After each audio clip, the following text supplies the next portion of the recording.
In this edition of Proven to Work, pupils judging themselves and helping each other. We'll be showing how self-assessment and peer support are being used in the classroom, and then hearing from one of the country's leading experts in education research, who will tell us why the approach is proven to work. These Year 7 pupils have been writing down their impressions of a book they've been reading for RE. They're now being asked to assess what they've written using a traffic light system.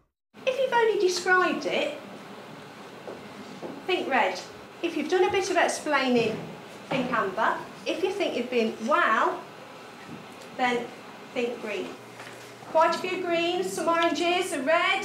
So you're not feeling very confident about it then, so you want a bit of help on it.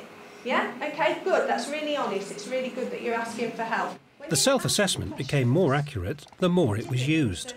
At first they're awful at it and they do underestimate their own abilities, but eventually they get better and better, and the more you show them what is expected of them, then the more, they get used to it and the better they become at it.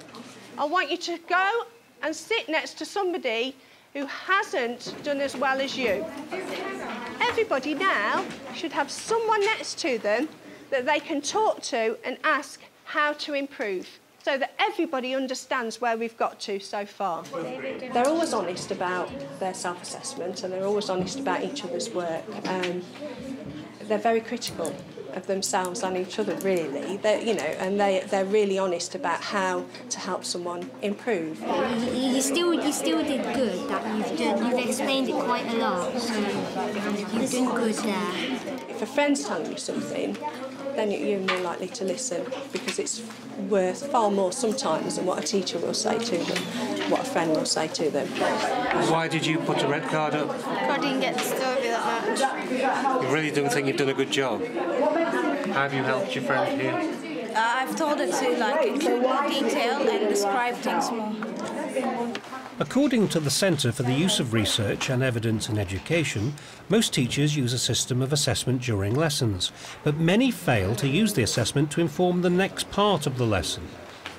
What's different here is teachers using and designing assessment into the learning process for two reasons. One, to help the pupils take more charge of their own learning, and two, to give them a window into the pupils' learning. What's interesting about the traffic lights was that in this instance she was developing work.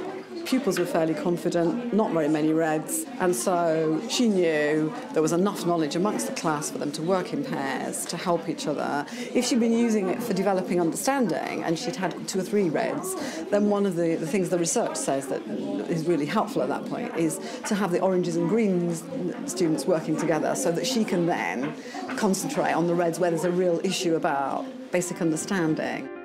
There's more on using self-assessment and peer support and the research behind them on the Teachers TV website.